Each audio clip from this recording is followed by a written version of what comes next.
모범생 둘째의 변이 일기 정은형. 초등학생 시절 모든 선생님들의 사랑을 독차지하던 평범한 모범생 아이가 있었다. 그녀는 틀린 문제는 손에 쥐가 나도록 복기했고 아주 사소한 잘못에도 머리를 찧어대며 스스로 방송문을 자청해 쓰곤 했다. 그녀는 첫째 언니와 막내 남동생 사이에 낀 둘째였다. 남아선호 사상이 남아있던 시절 태어났던 그녀는 자신은 스쳐가는 과정일 뿐이라는 생각을 자주 했다. 친할머니, 친할아버지 댁에 가면 첫째는 첫째 딸이라서 막내는 막내 아들이라서 귀여움을 독차지했다. 하지만 둘째였던 그녀는 투명인간이 되기 일쑤였다. 성격이 워낙 예민해서 주변 사람들이 그녀의 곤두선 가시를 거슬리지 않게 하려는 것도 있었지만 뭐라 하지 않아도 알아서 잘했기 때문에 그녀는 그렇게 내버려지는 것에 점점 익숙해져 갔다. 그녀는 자신의 존재가 희미해지지 않도록 이를 증명해 보이려는 듯 필요 이상으로 웃음지어 보였고 한치의 실수도 용납하지 못하는 완벽에 가까워 보이는 존재가 되어갔다. 그녀는 엄마 나 잘했지? 라는 말 대신 엄마 나 잘못 없지? 라고 묻는 아이가 되어갔다. 중고등학교 시절 내내 무난하고 예의 바른 아이라는 말을 들었다. 그녀 스스로도 자부심이 있었다. 하지만 그건 자부심이 아니라 자기를 겨우 가두고 버티게 해주던 족쇄였다. 그녀는 대학에 들어가서도 그 족쇄를 벗지 못했다. 오히려 더 조였고 더 조여야 했다. 때로는 친구들이 넌 왜 그렇게 눈치를 보냐고 할 때마다 그녀는 더 조여야만 자신을 붙들 수 있었다. 성인이 된 뒤에도 마찬가지였다. 너무 착한 거 아니야? 그렇게 참으면 언젠가 터진다. 그녀를 아끼던 주변 사람들은 모두를 경고했지만 그녀는 사람 좋은 척 웃으며 넘겼다. 그녀는 터지는 법을 몰랐기 때문이다. 그러던 어느 날 그녀에게도 영혼의 단짝이 찾아왔다. 그녀의 첫사랑은 그런 그녀를 꿰뚫어 본 사람이었다. 그는 마치 그녀를 잃어버린 조각 같았다. 그녀의 보이지 않던 족쇄를 보이게 해주었고 말하지 않아도 등을 토닥여 주던 사람이었다. 그와 함께하는 동안 그녀는 본인도 모르게 있었던 자신의 모습을 발견해 나갔다. 그는 그녀의 단단해 보이는 껍질 너머의 연약한 살점을 보았다. 그녀는 겉으로는 얌전하고 티없이 맑아 보였지만 안쪽에서는 스스로를 향해 날카롭게 자라나던 가시들이 있었다. 안으로 자라던 가시가 때때로 밖을 향해 그에게 생채기를 낼 때도 그는 망설임 없이 손을 내밀어 그 가시를 하나씩 조심스레 뽑아내 주었다. 그녀가 이 의무를 불안에 사로잡혀 선홍빛 새살 끝에 붉은 피가 맺힐 때까지 발바닥에 굳은 살과 손톱 거스러미를 뜯어낼 때 그는 더 강하게 그녀의 손을 움켜쥐었다. 그리고 그녀가 밤마다 불안에 떨며 그날도 어김없이 자신도 모르게 악몽 속에서 몸부림치며 엉엉 울 때 그는 더 단단하게 그녀를 감싸 주었다.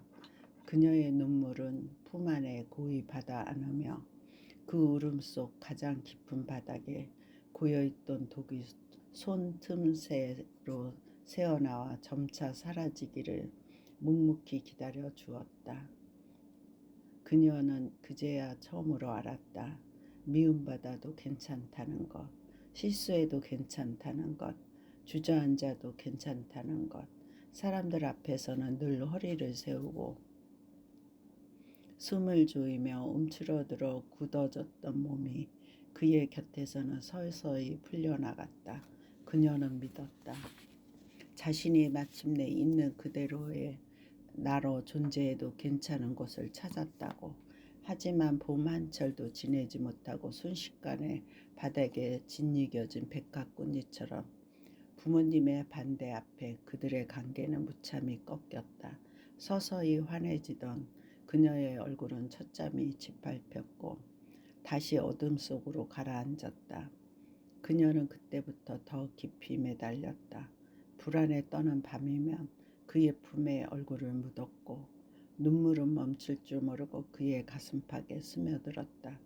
그녀가 흘리는 눈물 자국마다 자신의 옷이 젖고 살갗이 식어갔지만 그는 개의치 않았다. 뼛속이 시리고 아려올 때마다 그는 스스로를 더 두텁게 감쌌다. 하지만 시간이 흐를수록 그는 알았다. 그 눈물은 단순한 슬픔이 아니라 끊임없이 스며드는 습기 같은 것이었다. 그의 마음 깊은 곳까지 파고들어 서늘하고 축축하게 만들어 그 속에서 곰팡이가 자라나듯 번져나가고 있었다. 숨이 차올랐다. 그녀를 안아줄수록 가슴이 조여들었고 입술 끝까지 숨이 차올라 더는 숨을 들이킬 공간조차 남아있지 않았다. 그녀가 안겨오는 순간마다 그는 더 무겁게 가라앉았고 마침내 그는 깨달았다. 이 무게를 끝까지 짊어진다면 자신은 곧 지식해 사라지리라는 것을. 그날 밤 그는 조용히 일어섰다. 그녀가 울음 속에서 잠든 사이 그의 품에 머리를 파묻은 채 미세하게 떨고 있는 그녀의 어깨를 마지막으로 쓰다듬었다.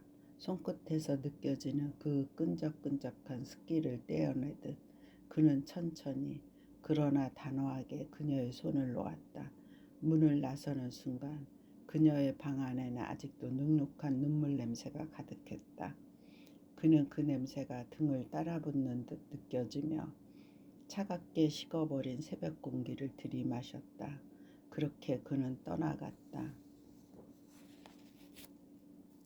이별 후 그녀는 괜찮다고 말했다. 그렇게 해서라도 살아야 했기 때문이다.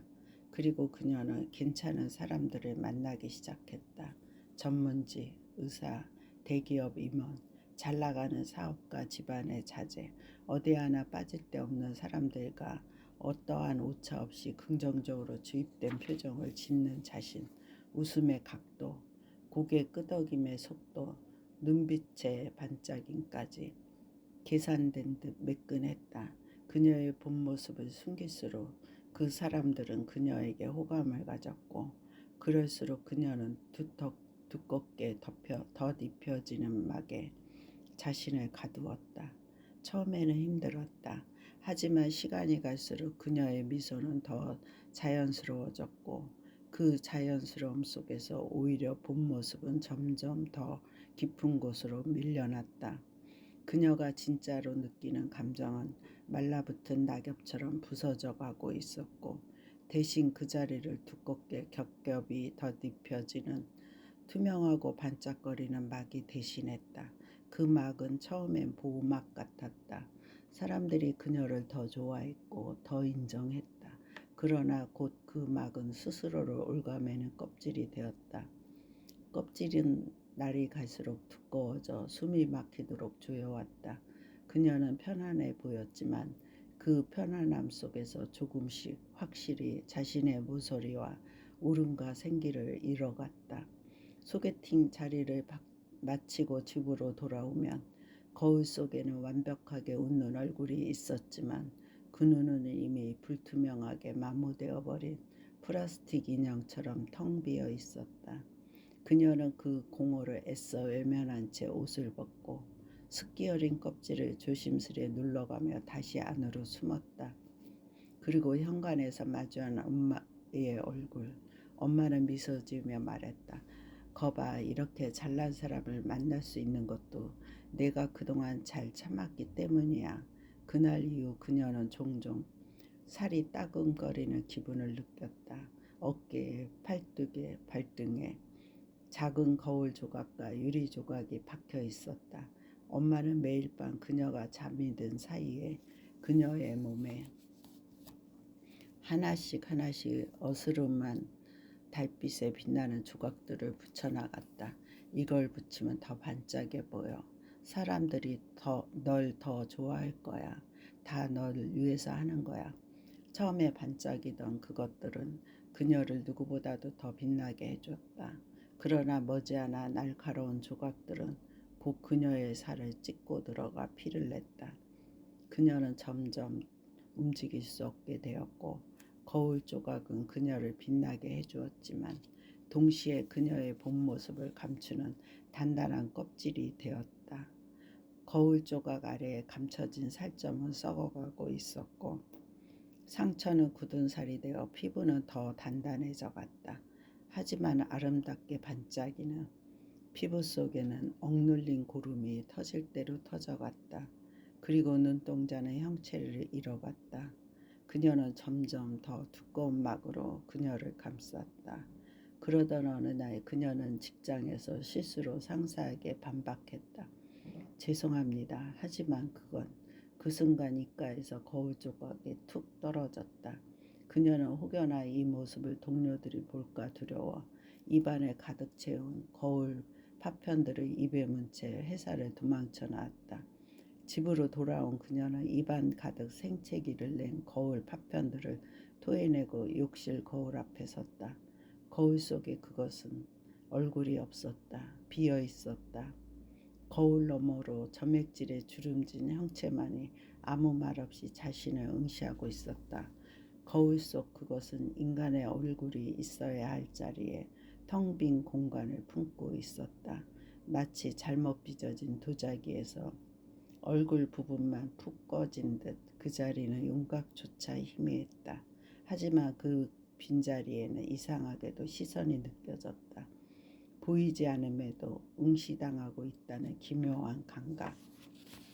그 형체는 점액질로 뒤덮여 주름진 피부를 가지고 있었다. 촉촉하게 젖어 번들거리는 회청색 표면은 마치 미끈한 물고기의 비늘이나 수면 아래 흐느적거리는 심해 생물의 살결처럼 생경했다. 거울 너머에서 그것은 꿈틀대는 듯 그러나 실제로는 조금도 움직이지 않은 채 있었다. 주름들은 얼굴이 있어야 할 위치부터 목덜미, 어깨, 가슴 아래까지 미로처럼 얽혀 있었고 그 틈마다 희미한 빛이 들락거렸다. 숨을 쉬듯 주름 사이로 잔잔하게 들썩이는 그 표면은 살아있는 듯 하면서도 유령처럼 비현실적이었다. 정체를 알 수 없는 액체가 턱 아래서부터 천천히 흘러내렸고 그것은 마치 이 존재가 이제 막 껍질을 벗고 나온 듯한 인상을 주었다. 그녀는 거울 속에서 얼굴이 없음을 보았지만 동시에 그 생명체는 자신의 내면 깊숙한 불안과 죄책감을 고스란히 투사한 듯한 모양이었다. 보이지 않는 얼굴이야말로 자신이 가장 두려워했던 자아상이었다. 그날 이후 그것의 고립은 계속되었다. 하지만 집안의 그 누구도 방 안에만 박혀있는 그것을 궁금해하지 않았다. 그리고 시간이 지나 모든 피부가 막으로 뒤덮이더니 그것은 간신히 빛과 어둠만 식별할 수 있는 정도가 되었다. 그 껍질들은 서로 겹쳐 굳어가며 결국 그것의 몸은 움직일 수 없는 단단한 갑각처럼 변해갔다. 어느 날 밤 살짝 열려있는 방문 틈으로 엄마는 그것을 보았다. 작은 방에서 반드시 앉아있는 사람 형체의 생물체, 귀에는 여전히 반짝이는 귀걸이가 달려있었고 손엔 예쁘게 매니큐어가 칠해져 있었다. 그리고 그 손은 자신의 얼굴이 있던 자리를 부드럽게 쓸고 있었다. 여전히 아무도 그녀를 찾지 않았다. 이후 그것은 종종 집안 여기저기에서 보였다. 구석에 쪼그려 앉아 있거나 거울 앞에 서 있거나 한 채로. 하지만 누구도 그것의 눈을 마주치지 않았다. 이제 정말 투명 인간이 되어버린 걸까? 그것은 더 이상 인간의 형체를 하지 않았다. 지금도 어딘가에서 반듯한 딸, 괜찮은 사람, 착한 여자를 연기하며 거울 조각을 덧붙이고 있을지도 모른다.